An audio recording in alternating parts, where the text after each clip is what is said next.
Pendengar, saatnya kita menjaga bumi, mencintai lingkungan, dan menjadi bagian dari perubahan hijau.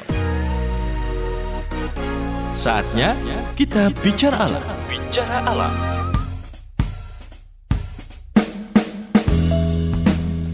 Assalamualaikum warahmatullahi wabarakatuh. Radio kesayangan Anda, Persada FM pilihan pas kita dan keluarga, siarkan kebenaran, tebarkan kasih sayang.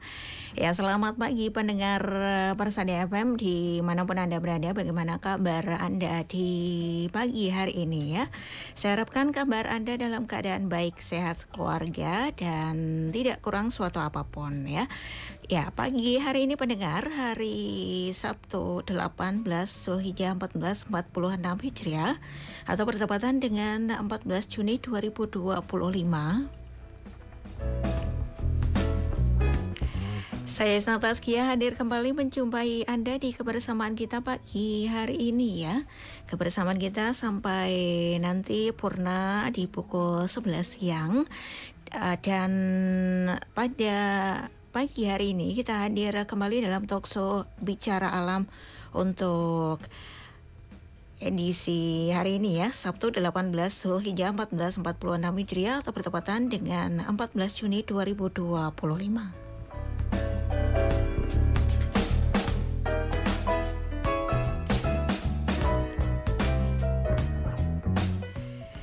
Dan di talkshow Bicara Alam ini pendengar ya, nanti kita akan berbincang dengan narasumber inspiratif, kreatif, dan juga solutif untuk berdiskusi tentang alam di sekitar kita ya, agar kita lebih peduli lagi untuk menjaga lingkungan agar tetap lestari. Nah pendengar, tahukah Anda bahwa sisa makanan yang terbuang menjadi sampah ini ternyata punya dampak buruk bagi lingkungan? Berdasarkan berbagai laporan, Indonesia ini ternyata masuk dalam jajaran negara dengan sampah makanan terbanyak. Data dari Kementerian Lingkungan Hidup dan juga Kehutanan menunjukkan bahwa sampah sisa makanan ini merupakan penyumbang terbesar sampah di Indonesia, bahkan lebih besar dari sampah plastik. Nah, bagaimana cara kita mengatasi atau mengurangi sampah makanan ini? Pagi hari ini kita akan berbincang dengan narasumber kita, ada Kak Karina Nur Syafira, Chief Communication and Community Engagement of Aksata Pangan, dengan tema pagi hari ini lindungi bumi tanpa sisa.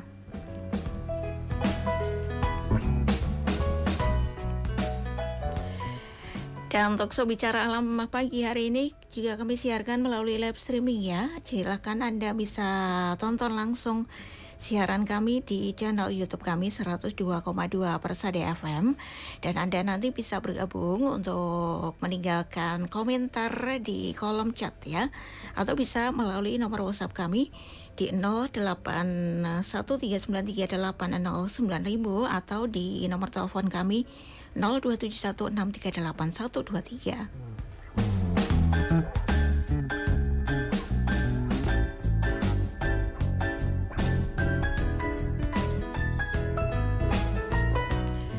Dan sudah terhubung pagi hari ini pendengar dengan narasumber kita, ada Kak Karina Nur Syafira, Chief Communication and Community Engagement of Aksata Pangan. Kita sapa langsung untuk Kak Karina yang ada di Zoom ya. Assalamualaikum warahmatullahi wabarakatuh. Waalaikumsalam warahmatullahi wabarakatuh. Selamat pagi. Iya, Kak Karina di sini ada Isna di sini. Salam kenal Kak Karina. Salam kenal Mbak Isna. Iya. Aku Karin. Iya, Kak Karina, hari ini bagaimana kabarnya nih? Ya, alhamdulillah ya, masih waras dan baik dengan segala informasi yang tahun ini, bulan ini tuh banyak banget ya kan. Tapi masih baik, alhamdulillah. Iya, saat ini posisinya sedang di mana nih Kak Karina? Saat ini aku sedang berada di rumah. Aku juga domisilinya di Medan, jadi lagi di rumah, spesifiknya di rumah. Oke, dari kegiatan Kak Karina sendiri nih di Aksata Pangan untuk beberapa akhir ini apa nih Kak Karina? Kita tuh dailynya day to day kita mendistribusikan makanan. Jadi kita pertama menyelamatkan makanan dari sumbernya yang sudah bekerja sama dengan Aksata Pangan. Kemudian kita distribusiin ke masyarakat membutuhkan ataupun penerima manfaat yang sudah terdata nih sama Aksata Pangan gitu. Iya, baik. Nanti kita berbincang untuk banyak hal mengenai Aksata Pangan juga, kita pengen tahu ya Kak Karina ya. Dan juga untuk tema pagi hari ini tentang lindungi bumi tanpa sisa. Nah, untuk mengawali diskusi pagi hari ini nih Kak Karina, bisa diceritakan secara singkat dulu nih mengenai apa dan bagaimana gerakan Aksata Pangan ini? Oke. Perkenalkan, saya Karin dari Aksata Pangan. Aksata Pangan adalah gerakan yang kami lakukan dan kami nyatakan sebagai food bank. Jadi sebetulnya awal mulanya itu dari komunitas anak muda yang ingin melakukan kegiatan berbagi, kemudian kami mendapatkan telur-telur kecil yang membuat kami semakin berpikir bahwa ada isu yang harus ditangani dari situ gitu. Isunya adalah food loss and waste dan food insecurity atau kerawanan pangan. Dari isu itu kami menemukan bahwa apa yang kami lakukan itu salah satu gerakan yang disebut dengan food bank. Jadi kami mendapatkan toolkit dari namanya The Global Food Banking Network. Dari Global Food Banking Network itu ada diinformasiin how to build a food bank. Jadi dari situ kita belajar untuk membuat sebuah bank makanan atau food bank yang mana di situ kita berperan dalam mendistribusikan, menyimpan ataupun mengolah makanan berlebih dari berbagai sumber untuk kemudian didistribusikan ke masyarakat membutuhkan. Aksata sendiri dalam arti Sansekerta artinya tak terputus dan pangan adalah makanan, sehingga kita ingin menjadi penjembatan antara orang-orang yang tidak memiliki akses pangan dengan orang-orang yang berlebihan akses pangan gitu. Jadi kita bisa mendistribusikannya ke masyarakat yang membutuhkan sehingga kita bisa memastikan siklus pangan tak terputus gitu. Kita juga udah sah secara hukum sejak tahun 2021 dengan legalitas bernama Yayasan Aksata Pangan Indonesia, dan selama hampir kurang lebih 7 tahun kita berdiri, kita sudah menyelamatkan kurang lebih sekitar 67 ton makanan yang berpotensi tadinya terbuang. Jadi karena adanya aksi kita jadi tidak terbuang ke landfill atau tempat pembuangan akhir, dan kita sudah mendistribusikannya ke lebih dari 10.000 orang penerima manfaat di Kota Medan. Jadi dari sini kita ingin melakukan edukasi juga terkait kesadaran pangan, gaya hidup yang lebih bijak dan berkesadaran, serta bagaimana kita berpikir bahwa makanan yang tadinya harusnya biasanya terbuang, padahal bisa menghidupi orang yang lebih baik gitu. Iya, itu yang menjadi latar belakang sehingga lahirnya Aksata Pangan. Dan ini menarik sekali ya. Tadi untuk Aksata Pangan itu kurang lebih usianya 7 tahun begitu, sudah mulai dari 7 tahun yang lalu, dan itu dari gerakan anak muda gitu. Kesadaran untuk bisa memanfaatkan dari makanan yang sisa itu sehingga bisa karena masih layak dikonsumsi sehingga bisa dimanfaatkan untuk orang lain yang lebih membutuhkan begitu. Nah, Aksata Pangan ini Kak Karina adalah sebuah food bank ya yang memastikan siklus pangan ini tidak terputus. Artinya sisa makanan ini masih layak dikonsumsi sehingga bisa dibagikan kepada yang lain. Nah, apakah Aksata Pangan ini juga memadai untuk sisa makanan yang mungkin tidak layak konsumsi nih Kak Karina ya? Sehingga nantinya bisa dimanfaatkan untuk seperti pupuk kompos atau pakan ternak dan lain sebagainya begitu. Jadi kita memang punya berbagai cara gitu. Jadi pertama, kalau misalnya kita sudah mendapatkan di namanya rantai pasok makanan atau food supply chains, kan juga ada tuh sebetulnya yang perlu diketahui. Pertama adalah ini sebagai edukasi juga ya, bahwa bukan hanya food waste tapi ada food loss. Food loss itu adalah dari 3 rantai pasok pertama, mulai dari jadi kalau kita bicara tentang food supply chains, ada yang namanya pasca panen hasil dari pertanian, kemudian ada pengemasan, habis itu transportasi. Di 3 ini namanya food loss atau susut pangan. Sementara food waste itu ada di distributor dan di kita sebagai konsumen. Itu yang namanya food waste atau sisa pangan. Dari food loss and waste and food waste ini makanan-makanan yang kami dapatkan mulai dari packing house misalnya, terus food service, FMCG dan lain-lainnya. Ketika kami dapatkan, kami akan melakukan quality control, di mana quality controlnya itu makanan yang bisa atau biasa kita bilang edible atau tetap bisa dimakan dengan layak, itu kami akan mendistribusikannya ke penerima manfaat kami gitu. Dengan 2 cara, kita bisa langsung Aksata Pangan akan langsung turun untuk mendistribusikannya, atau kita dibantu berkolaborasi dengan organisasi gitu. Jadi organisasi Aksata Pangan akan mendistribusikannya ke organisasi lah yang akan mendistribusikan ke penerima manfaat. Tapi kalau misalnya di saat quality control ada makanan yang tidak edible karena sudah tidak layak untuk dimakan, kita akan mendistribusikannya ke rekanan kita.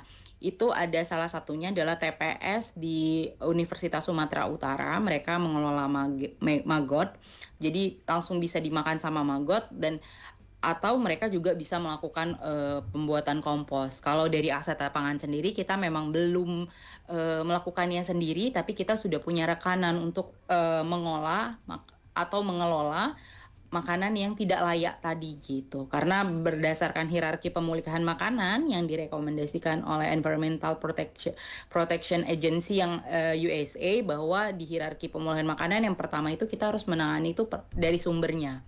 Yang kedua itu kalau memang dari sumbernya tidak bisa, baru kita bisa mendistribusikan ke masyarakat membutuhkan atau ke yang lain gitu. Dan yang ketiga itu kita bisa feed to animal atau memberikan makanannya ke binatang lain, atau kita juga keempat bisa kompos. Sebelum akhirnya yang paling dihindari adalah jangan masukkan ke dalam atau jangan sampai sampah makanan kita itu berakhir di tempat pembuangan akhir gitu. Iya, jadi yang dilakukan oleh Aksata Pangan sendiri ini ya, bisa memanfaatkan entah itu makanan yang sudah masih layak dikonsumsi dan tidak layak dikonsumsi, dan alhamdulillah banyak rekanan juga untuk bisa menyalurkan nantinya sampah itu tidak terbuang menjadi sampah dan akhirnya berpengaruh pada perubahan lingkungan juga begitu. Nah, Kak Karin, untuk selama ini kan sebagai food bank dari Aksata Pangan ini, makanan yang masih sisa tapi masih layak dikonsumsi ini biasanya didapat dari mana nih Kak Karin? Terminologi yang selalu kami bilang tuh kalau misalnya mungkin bisa dibenahi adalah kalau dibilang makanan sisa, orang tuh akan melihat bahwa makanan leftover yang baru dimakan, Mbak. Yeah. Nah, sebenarnya kalau yang kita biasanya bilang adalah makanan berlebih atau surplus food. Jadi surplus food yang kami dapatkan itu berbagai macam. Kita kadang dapatnya dari petani langsung, terus bisa kita dapat dari packing house. Jadi dari seluruh rantai pasok makanan itu kita sudah ada beberapa rekanan gitu. Kita juga dapat dari hotel, toko roti, terus FMCG gitu, Mbak. Bahkan kadang ada dari konsumen yang mana memang mereka pengen mendonasikan makanannya, misalnya ketika mereka punya acara event ataupun wedding gitu. Kayak contohnya di Indonesia kan kita punya kebiasaan lebih tepatnya punya kebiasaan untuk memesan makanan itu berlebih porsinya supaya tidak malu dan lain-lain gitu. Nah, tapi terkadang kan makanannya jadi berlebih. Nah, yang kita selamatkan, makanan berlebih dari pesta pernikahan, event ataupun kegiatan-kegiatan yang lain, itu juga salah satu yang kita selamatkan. Terus kalau di hotel kita menyelamatkan makanan yang belum tersentuh sama customer atau yang lagi nginep, biasanya itu kegiatan breakfast, lunch, makanan-makanan berlebih dari breakfast, lunch, atau dinner itu juga kita selamatkan.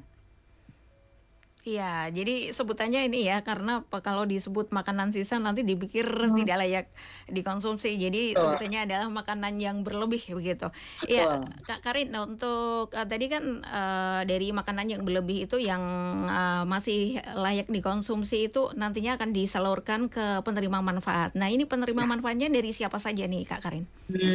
Kalau kita penerima manfaat kita itu ada anak-anak, ada elderly, orang tua, terus orang kaum disabilitas, sama yang dua lagi adalah low income family, keluarga prasejahtera ataupun aspiring middle class. Aspiring middle class ini dimana kelas sosial yang kalau sebentar lagi dia akan naik ke posisi bisa ke menengah, tapi kalau karena contohnya misalnya COVID kemarin gitu kan, tidak ada penghasilan lain, dia bisa langsung turun menjadi low income family atau kelas keluarga prasejahtera. Itu yang kita berikan. Nah, dari situ kita juga bekerja sama jadinya dengan panti asuhan, rumah baca, komunitas, sanggar, yayasan yang memang memiliki anak-anak binaan yang sesuai dengan kategori yang kami tentukan gitu. Ya, terkadang kan untuk makanan yang tidak hanya dalam makanan yang dalam bentuk jadi, mungkin dalam untuk food bank sendiri apa juga mewadahi untuk yang misalnya untuk hasil panen yang kurang bagus nih, Kak Karin. Itu masih layak dikonsumsi tapi hasilnya kurang bagus nih. Apakah dari Aksata Pangan sendiri juga mewadahi untuk itu? Benar, kita jadinya tadi seperti saya bilang Mbak Isna, jadi kan rantai pasok makanan itu ada 5 ya. Nah, kita mengambil dari kelimanya, salah satunya yaitu pertanian, karena istilahnya dengan ugly produce atau hasil panen yang kurang baik dalam bentuk yang tidak lolos estetika ketika mau dijual dan yang lain, itu biasanya Aksata Pangan selamatkan, kemudian akan di quality control dan kemudian didistribusiin gitu. Nah, makanan-makanan itu nggak lulus QC ketika mau misalnya dikasih ke pasar, ke supermarket, ataupun ke retail-retail yang lain karena bentuknya yang kurang estetik atau kurang oke. Misalnya contohnya wortel terbelah 2 atau yang kalau misalnya orang bilang kayak bawang putih yang kembar siam atau sawi yang kekecilan, lobak yang terlalu besar.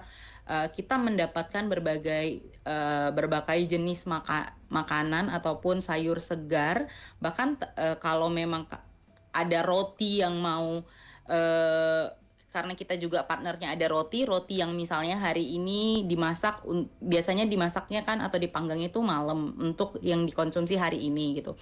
Jadi kalau misalnya hari ini tidak terjual, mereka biasanya ngebuang. Nah, itu juga kita selamatkan karena sebetulnya masa tahan makanannya itu kan masih lama ya, bisa 2-3 hari lagi. Itu juga kita selamatkan. Makanan-makanan yang mungkin dari frozen food, daging dan lain-lain juga perlu penyelamatan, kita juga menyelamatkan itu sih Mbak Isna. Iya, kalau hasil panen yang kurang layak tapi masih bisa dikonsumsi ini biasanya akan disalurkan kemana nih Kak Karin?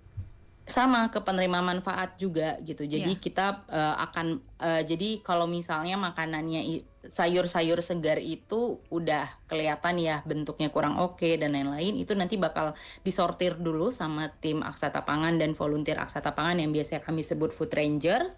Terus nanti hasil yang sudah disortir kemudian akan diberikan ke penerima manfaat kita gitu. Jadi kita biasanya manggil penerima manfaat kita yang organisasi namanya frontline organization. Jadi biasanya kita langsung distribusiin ke frontline organization kita. Atau kadang-kadang kita perlu turun sendiri untuk ke masyarakat, kita yang akan membagikan ke masyarakat yang sudah terdata sama Aksata Pangan gitu. Karena kita concern terhadap makanan, yang mana makanan ini juga sensitif, jadi kita sangat aware terhadap food safety nih Kak Mbak. Selain food safety adalah kita juga sangat concern terhadap penerima manfaat kita. Kita kenapa perlu data? Karena kalau misalnya tiba-tiba ada keracunan dan lain-lain, kita tuh bisa mendeteksi apakah alasannya itu dari kita atau sebetulnya bukan dari makanan yang kita berikan gitu. Jadi kalau tadinya kita bagiin sembarangan kan kita nggak bisa mengantisipasi hal-hal seperti itu. Betul gitu. Sekali. Apalagi kalau makanan kan sangat riskan sekali kalau nanti terjadi keracunan makanan begitu. Nah, menarik sekali yang dilakukan oleh Aksata Pangan ini nih Kak Karina. Aksata Pangan ini akan ada di Medan begitu. Nah, untuk di wilayah lain itu apakah ada dari Aksata Pangan? Ya, sebenarnya kalau memang food bank itu masih belum terlalu mainstream ya, terutama di Indonesia ataupun di Asia Tenggara sendiri gitu. Tapi kalau di Indonesia sebenarnya semakin kesini semakin banyak pertumbuhan food bank. Kalau ditanya pertama banget itu ada food bank namanya Food Bank of Indonesia di Jakarta, itu salah food bank pertama di Indonesia. Kemudian ada di Jakarta itu ada 3 food bank, Food Bank of Indonesia, Food Cycle Indonesia, sama Scholar of Sustenance Indonesia. Tapi Scholar of Sustenance Indonesia itu dia berdiri pertama kali di Bali, tapi mereka akhirnya juga membuat kantor cabang di Jakarta. Terus di Bandung ada Food Bank Bandung, di Surabaya ada Garda Pangan, terus di Medan ada Aksata Pangan, di Lampung ada Ruang Pangan, terus di Aceh sekarang ada Rumoh Pangan, di Palembang ada Bilik Pangan, dan mungkin ada beberapa yang mencoba untuk menjadi food bank tapi belum terkoneksi atau terkolaborasi dengan kita gitu. Tapi yang informasi yang saya dapat tuh udah ada 9 food bank sekarang di Indonesia, tapi sebetulnya aksi-aksi penyelamatan makanan sendiri itu sudah ada di beberapa tempat. Contohnya kalau misalnya di Solo pasti kenal Gita Pertiwi. Betul. Kita juga pernah bertemu dengan Gita Pertiwi. Kemudian kalau di Semarang ada Sfarna Loka. Iya, meskipun berbeda nama tapi ini ya punya tujuan yang sama ya, untuk menyelamatkan pangan ini akhirnya tidak berakhir menjadi sampah begitu. Nah Kak Karin, nanti kita lanjutkan perbincangan kita di sesi yang kedua ya, untuk perbincangan kita di Bicara Alam. Dan untuk pendengar yang ingin bertanya ya, silakan bisa masuk di kolom chat untuk channel YouTube kami. Anda bisa tonton siaran kami di 102,2 Persada FM. Dan kita jeda sejenak terhadap, tetaplah Anda bersama dengan kami. Selepas beberapa informasi yang berikut ini, saya akan kembali di Bicara Alam. Di Bicara Alam untuk kesempatan siang pagi hari ini ya, di Radio Persada FM pilihan pas kita dan keluarga. Dan di sesi yang pertama tadi kita sudah berbincang dengan narasumber kita, ada Kak Karina Nur Syafira, Chief Communication and Community Engagement of Aksata Pangan ya. Untuk tema kita pagi hari ini, lindungi bumi tanpa sisa. Nah di sesi yang pertama tadi kita sudah kenalan langsung dengan apa itu Aksata Pangan ya. Ini sangat menarik sekali bahwa Aksata Pangan ini adalah sebuah food bank yang memastikan siklus pangan ini tidak terputus ya, sehingga tidak terbuang, tidak berakhir menjadi sampah. Ya, kita sapa kembali untuk Kak Karin yang terhubung di Zoom ya. Ya, Kak Karina, mengenai untuk sampah makanan sendiri di Indonesia nih, ada fakta mencengangkan ya. Ada di Indonesia sendiri ini menjadi negara nomor 5 penghasil sampah terbesar di dunia. Dan menurut Kak Karina sendiri nih, mengapa hal ini bisa terjadi dan bagaimana cara penyelesaiannya? Betul sekali gitu. Indonesia tuh negara nomor 5 penghasil sampah makanan di dunia, bahkan nomor 1 berarti di ASEAN gitu. Gimana sih nyelesainnya? Kalau tadi udah sempat saya informasiin bahwa ada namanya hierarki pemulihan makanan. Bagaimana cara kita untuk bisa tidak membuat sisa makanan kita itu berakhir di tempat pembuangan akhir atau landfill. Itu dengan pertama itu yang pertama adalah bagaimana kita harus mencegahnya dari sumbernya gitu. Karena sebetulnya penyebab dari makanan bersisa itu tuh banyak gitu. Salah satunya budaya di Indonesia kan lebih baik sisa ya daripada kurang gitu. Jadi hal-hal itu tuh jadi salah satu pemicu akhirnya sampah makanan yang ada di tempat pembuangan akhir sekarang. Tadi sudah Mbak Isna ceritakan bahwa penghasil terbesar yang ada di tempat pembuangan akhir saat ini bahkan kalah dari lebih besar daripada sampah plastik gitu. Nah, selain itu adalah kurangnya edukasi soal pengelolaan makanan yang baik, karena kadang kita itu ngeletakin makanan itu misalnya dia cocoknya di kulkas cuma 3 hari, tapi kita buat nih sampai 5 hari. Dan kadang kita karena budaya tadi kita membelinya ngerasa diskon dan yang lain, kita tidak bijak dalam menentukan pilihan makanan. Akhirnya dia tertinggal di kulkas dan tidak diolah sehingga busuk dan yang lain, dan kita tidak bisa memakannya. Itu juga salah satu bagian dari kurangnya edukasi serta sistem logistik pangan yang mungkin belum terlalu efisien gitu. Makanya solusinya yaitu kita harus ada kombinasi yang baik antara bagaimana kita bisa mengatasinya. Tadi dari sumbernya kita bisa mencegahnya pertama, kemudian kita bisa mendonasikannya, mungkin bisa melalui bank-bank makanan yang ada di dekat-dekat daerah kita. Terus kalau memang tidak bisa lagi dikonsumsi, bisa kita berikan ke jadi pakan ternak, atau bisa kita berikan ke hewan-hewan yang memang bisa mengkonsumsi makanan tersebut. Kalau memang tidak bisa lagi, baru kita bisa mengkompos ataupun menanam kembali ke dalam tanah gitu, mengembalikannya di dalam tanah, tapi dengan kita yang bertanggung jawab, bukan mengembalikan ke dalam tanah tapi di tempat pembuangan akhir gitu. Atau kadang-kadang kalau misalnya kita punya leftover makanan, nggak usah malu untuk kita mengolahnya kembali gitu. Fun fact sebenarnya contohnya seblak, rengginang, terus habis itu nasi goreng sendiri sebetulnya salah satu cara bagaimana orang zaman dulu, orang tua kita terdahulu itu mengelola makanan berlebih supaya tidak terbuang dan bisa dikonsumsi oleh orang sekitar gitu. Jadi ada berbagai cara, banyak cara yang bisa kita lakukan untuk upcycling si makanannya sendiri gitu.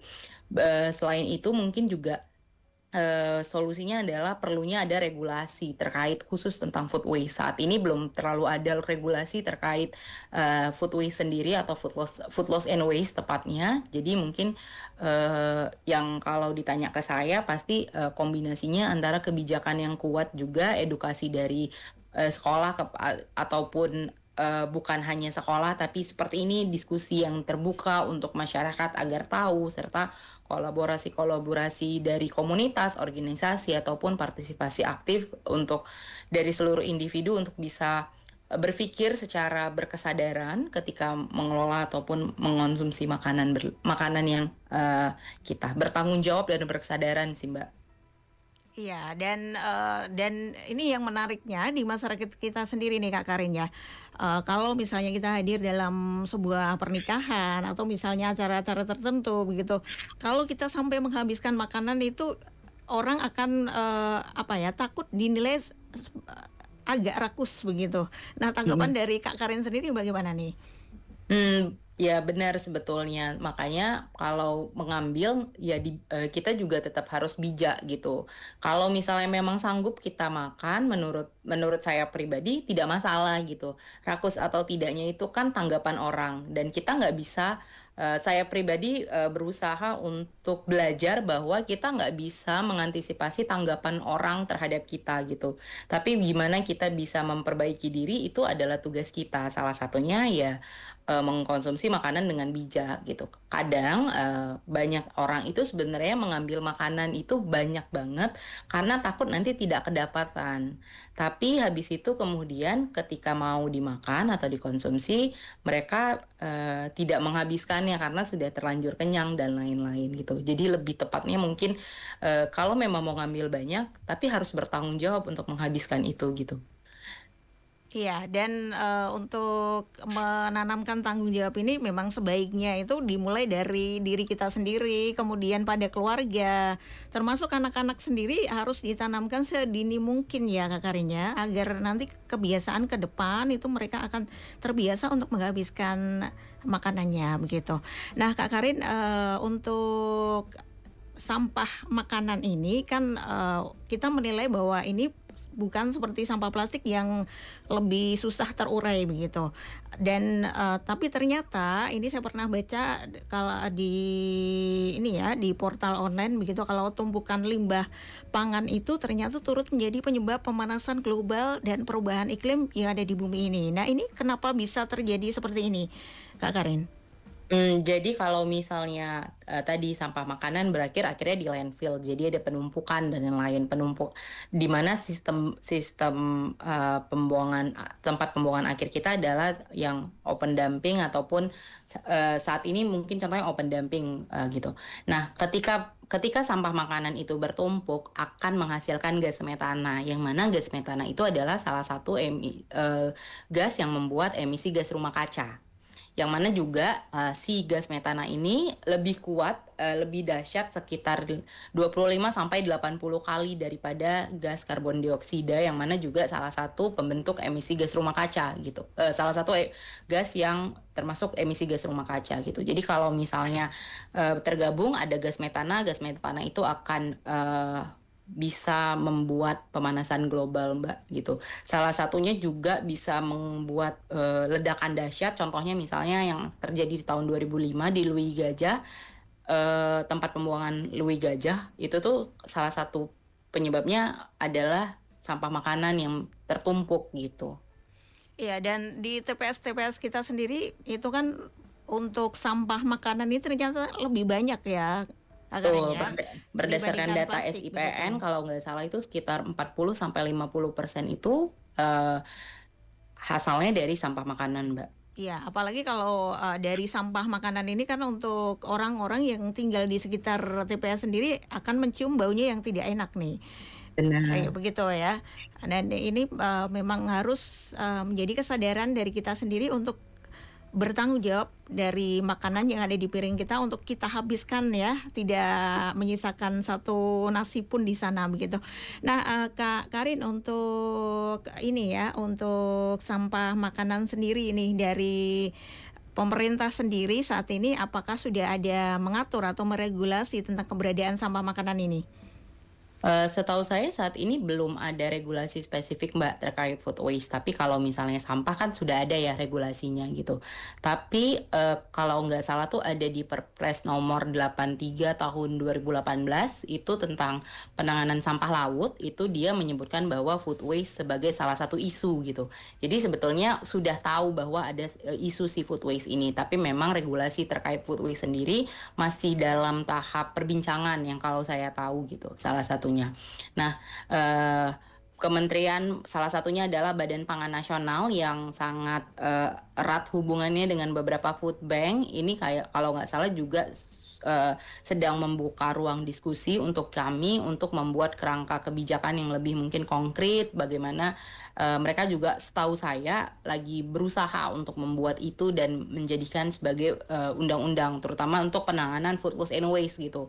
Tapi kalau Mbak tanya ke kami sebagai food bank atau saya pribadi, kami pun perlu undang-undang bukan hanya terkait regulasi spesifik tentang food waste, tapi kita juga termasuk terhadap insentif bagi donatur-donatur makanan gitu. Kalau di Indonesia kan kita belum ada tax insentif ya, Mbak gitu. Yeah. Nah, kadang-kadang itu selain karena tidak ada insentif, entah itu insentif dari pajak ataupun lain-lainnya, jadi donatur makanan atau pebisnis makanan atau F&B dan lain-lain itu biasanya agak sulit untuk mendonasikan makanannya ke food bank gitu.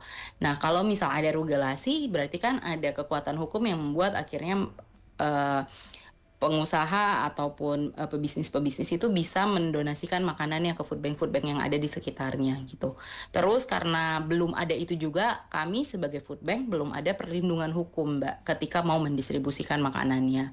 Sama saat ini yang saya tahu adalah sudah ada standar keamanan pangan gitu dari makanan-makanan yang didonasikan gitu. Jadi baru itu yang ada, tapi kalau regulasi spesifik terkait food loss and waste kita memang belum ada, Mbak, sampai saat ini. Baik. Ya, dan ini semoga nanti ke depan juga pemerintah akan ini ya mengatur, memberikan regulasi untuk keberadaan sampah makanan ini. Nah, sejauh ini nih yang dilakukan oleh Aksata Pangan ini dari dukungan pemerintah sendiri bagaimana? Untuk pemerintah yang ada di karena adanya domisilinya di Medan ya. Ini bagaimana nih Kak Karin? Saat ini kalau Aksata Pangan sendiri kita baru melakukan MOU dengan Dinas Ketahanan Pangan Provinsi Sumatera Utara sih, Mbak. Baru sekedar itu kalau misalnya saat ini. Tapi mungkin kita lebih erat karena kita di Kota Medan, kita lebih erat hubungannya dengan Dinas Ketahanan Pangan Kota Medan, Mbak. Jadi di Dinas Ketahanan Kota Medan itu kalau ada instansi atau organisasi yang punya berlebih makanan, contohnya adalah program MBG. Kita jadi di Medan ada 3 dapur dari program MBG. Jadi makanan yang mungkin tidak bisa didistribusikan ke adik-adik dan lain-lain yang memang targetnya MBG, ada yang berlebih, kemudian akan didonasikan ke Aksata Pangan dan tidak dibuang gitu. Dan kolaborasi kita bersama beberapa dapur yang ada di Kota Medan itu kaitan erat dengan kolaborasi kita bersama Dinas Ketahanan Pangan Kota Medan yang menjadi wadah bagi kita bertemu gitu. Itu sih Mbak, hubungan erat yang mungkin saat ini kita lakukan. Tapi kalau ditanya terkait pendanaan dan yang lain, kita memang belum pernah mendapatkan pendanaan dari pemerintah. Kita dapat technical assistant yang lebih banyak dan funding lebih banyak itu dari The Global Food Banking Network, karena sebagai food bank kita butuh organisasi yang bisa lebih membuat kita kredibel di mata orang, di mata dunia, di mata masyarakat, terutama bukan mata dunia, mata masyarakat tepatnya gitu. Jadi untuk mencari tahu itu kita belajar. Nah, kita belajarnya sama The Global Food Banking Network, itu organisasi internasional base-nya di Chicago, dan kita belajarnya dari situ, Mbak. Ya, dan untuk mengatasi adanya sampah makanan baik food loss maupun food waste ini, Kak Karin kan perlu edukasi ke masyarakat ya, agar masyarakat itu semakin sadar untuk bisa bertanggung jawab dengan makanan yang dia konsumsi begitu. Nah, selama ini yang dilakukan oleh Aksata Pangan sendiri untuk mengedukasi masyarakat sekitar sendiri bagaimana nih? Apa yang dilakukan oleh Aksata Pangan? Kita jadi Aksata Pangan itu punya 4 program yang biasanya kami lakukan, Mbak. Itu adalah food stamp. Food stamp kita itu Aksata Pangan sendiri akan turun mendistribusikan makanan ke penerima manfaat. Food Heroes, kita bekerja sama dengan organisasi-organisasi penerima manfaat agar mereka bisa mendistribusikannya. Food Pantry itu adalah bagaimana kita mengolah makanan. Jadi kalau tadi loba itu kan tidak terbiasa kan, Mbak. Tadi kan kita dapat sayur segar misalnya. Contohnya adalah loba. Loba itu kan nggak banyak orang yang pengen makan itu gitu. Jadi kita mengolah makanannya supaya bisa akhirnya jadi makanan yang lebih baru dan bisa dikonsumsi oleh orang. Jadi kita membuat kegiatan biasanya pengolahan kembali gitu. Supaya masa tinggal dan masa konsumsinya itu jadi lebih lama. Terus kegiatan biasa yang kita lakukan yang keempat adalah food drive. Food drive itu cara kita untuk nge-raise awareness publik, terutama masyarakat, dengan membuka booth Aksata Pangan di beberapa spot. Misalnya contohnya di Car Free Day, besok kita akan melakukannya di Car Free Day. Jadi kita akan menginformasikan bahwa adanya keberadaan food bank dan adanya isu food loss and waste sama food insecurity gitu. Terus kita bekerja sama dengan beberapa sekolah untuk melakukan edukasi ke sekolah-sekolah terkait isu yang lagi kita tanganin dan aktivitas yang lagi kita laksanakan.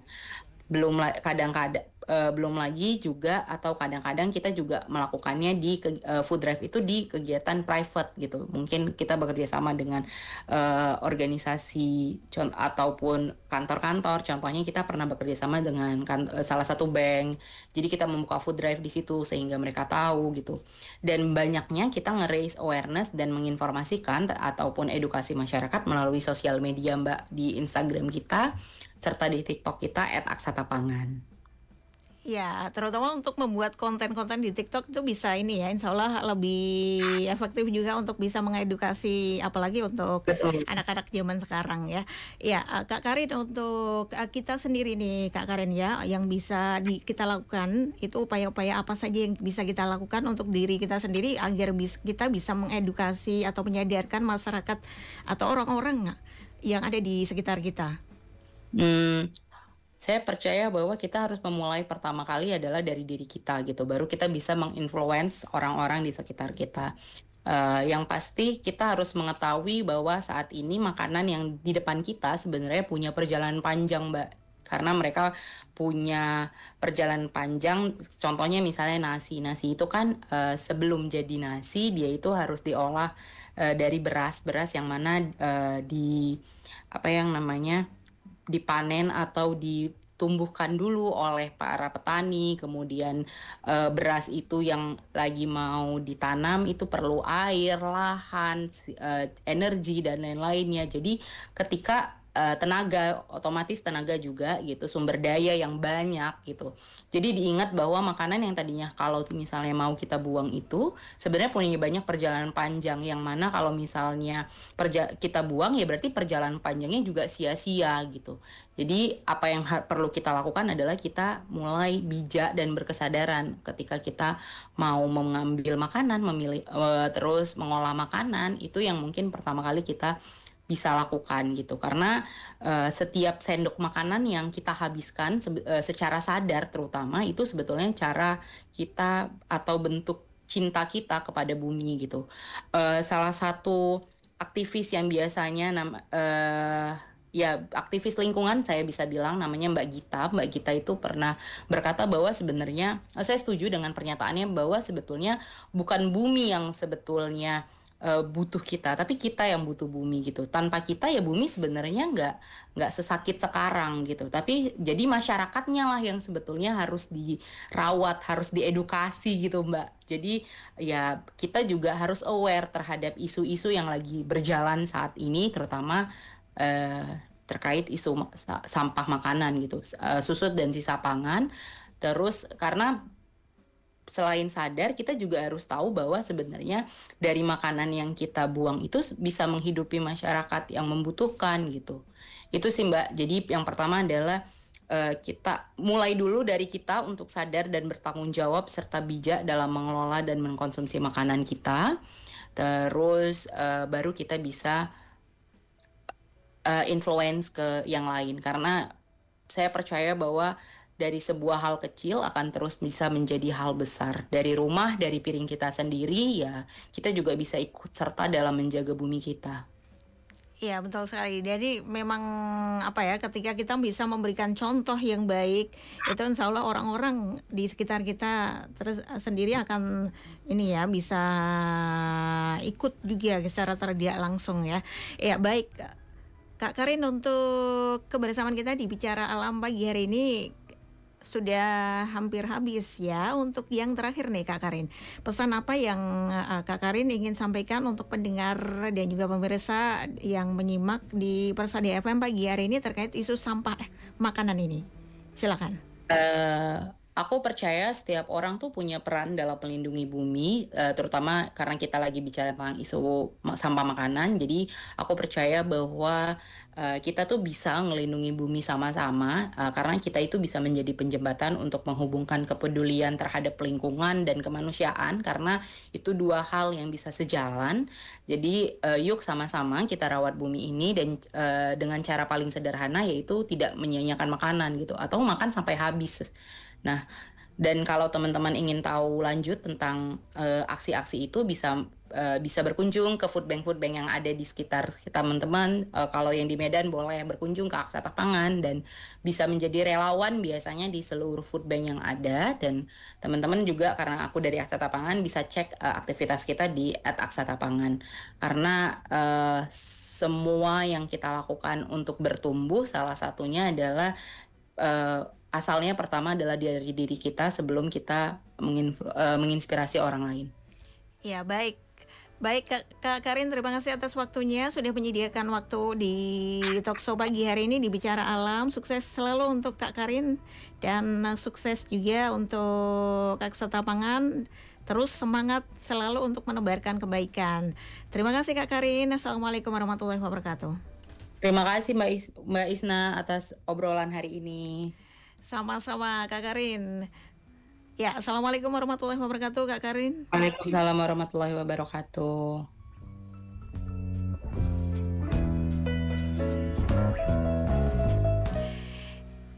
Ya baik, pendengar pagi hari ini demikian untuk Talkshow Bicara Alam untuk kesempatan pagi hari ini ya. Dengan narasumber kita ada Kak Karina Nur Syafira, Chief Communication and Community Engagement of Aksata Pangan. Untuk tema kita pagi hari ini, lindungi bumi tanpa sisa. Dan baik, semoga yang tadi disampaikan ya memberikan manfaat untuk kita semuanya, dan kita lebih sadar lagi untuk bertanggung jawab terhadap makanan yang kita konsumsi, sehingga tidak menyebabkan tidak sisa makanan sehingga terbuang menjadi sampah. Dan akhirnya saya Isna Taskia dan juga segenap kru yang bertugas di pagi hari ini, ada produser Joko Santoso dan juga switcherman Anovika Akbar, pamit undur diri. Pendengar, hidup bukan tentang sempurna tapi tentang bersyukur dalam setiap keadaan. Wassalamualaikum warahmatullahi wabarakatuh. Radio Persada FM.